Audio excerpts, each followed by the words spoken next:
What's up, guys? InspecThaGadget here, and as always, it's great to see your faces. Today we're going to be doing an inspection of Amazon's Kindle Fire HD 7-inch tablet. So, let's get inspecting.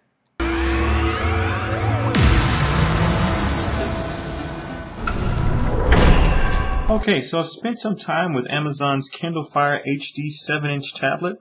Now, this is the 16GB $199 version, although it comes in a 32GB $249 flavor as well. 1280 by 800 pixel display resolution with a pixel density of 216 pixels per inch.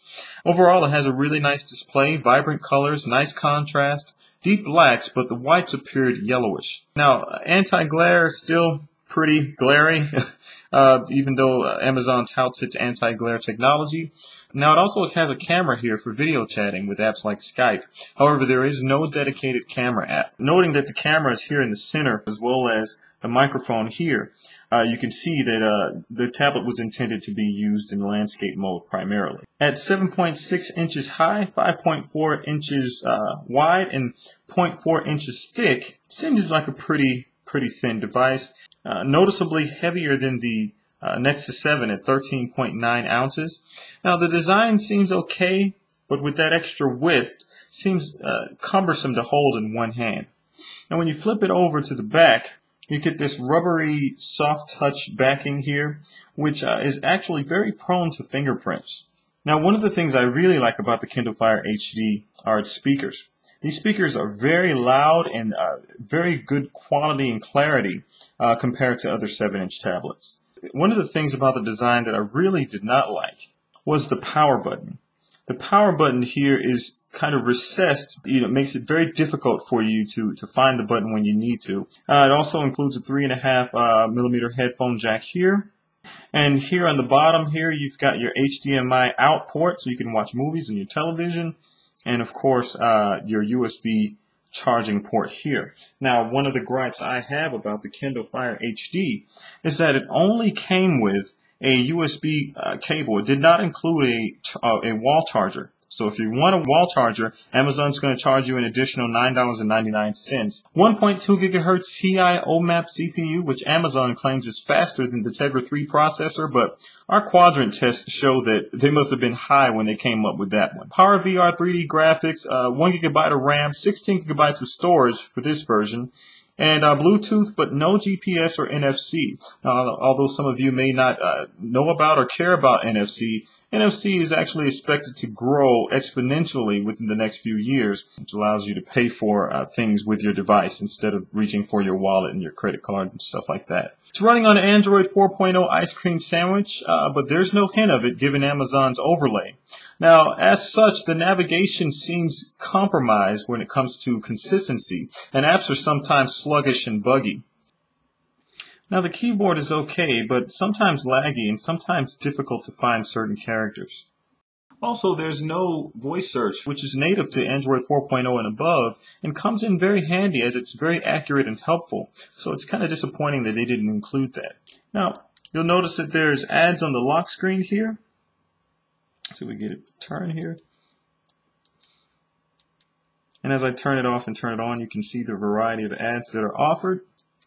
Now, I know you guys heard me rant about this in a previous video, and my contention was not that it had ads on the screen, but just that Amazon hadn't announced it during their keynote and didn't inform the customer that there would be ads on the device. And so customers could potentially purchase the device without knowing that ads would be on there, and that they would have to pay an additional $15 fee in order to remove them. Now, they put the home button on the left as opposed to in the middle, which I found quite weird. Just seems as though the home button should be in the middle here. And there's also a favorites button down here that allows you to store your favorite apps. Now, the recently used apps appear here in the carousel on the home screen. Now, what's awesome about the Kindle Fire HD is Amazon's ecosystem, which is what makes this tablet a great buy. Its content offerings actually rival those of Apple, and for a $79.99 yearly subscription to the Amazon Prime service, which equates to about $6.67 per month, you get free shipping on items ordered through the Amazon website, as well as access to a tremendous amount of content like movies, TV shows, and you can also borrow one book per month from the Kindle lending library, provided it has the Prime logo on its icon. However, content that is not a part of the Prime library must still be purchased. This can be compared to a service like Netflix, which offers all of its movie and TV show content for $7.99 per month without exception. And one of the great new features that Amazon has included in the Kindle Fire HD is something called Whispersync. Now, Whispersync for movies is similar to what Google offers, where you can watch movies across multiple devices. However, it's unique in that it actually syncs your position so you can pick up where you left off on your other devices. It also does this for books. Now, another cool feature is X-ray, which allows you to get background information on characters in the current scene or section of the book you're reading. Also, for movies, you get info from IMDb on the actors in a given scene. Now, although it's a cool feature, it's not very useful as of yet. However, the future potential to possibly be able to purchase things shown or mentioned in the movies or books would prove very practical. Now, no review of Amazon's new tablet offering would be complete without taking a look at its Kindle book reading app. Now, besides X-ray, the changes from the version included in the original Kindle Fire are minimal. It still offers the same functionality and pleasurable reading experience. However, after using the recently updated Google Books app on the Nexus 7 with its integrated Google Search, Maps, and Translate functionality, as well as features found in the Kindle app like integrated dictionary search, annotations, and highlighting, the Kindle app seemed to be falling behind. The web experience of Amazon's updated Silk browser is noticeably better, faster, and smoother than its predecessor, but the user interface leaves much to be desired and looks rather ugly compared to something like Google Chrome's mobile web browser. Also, another function noticeably absent that I appreciated in Google Chrome is the ability to request a desktop version of Pages. Playing games like Bad Piggies was actually pretty good. The colors were vibrant and there was no stutter or lag in the gameplay at all. However, playing games like Shadowgun proved to be stuttery and laggy and really just unplayable gameplay. So I don't know if it just wasn't optimized for the device. I did sideload it. See, as you can see here, it's freezing here. I did sideload this game because it wasn't available in the Amazon Appstore, but the original Kindle Fire played Shadowgun just fine. So the colors are really good, the contrast is really good, the color saturation is really good, but the gameplay, the game is just completely unplayable. Now, Amazon's App Store has a lot of games and some social apps, but not many productivity apps. The App Store is shallow compared to what's offered for the new iPad with Apple's App Store or the Nexus 7 with the Google Play Store. Battery life on the Kindle Fire HD was great.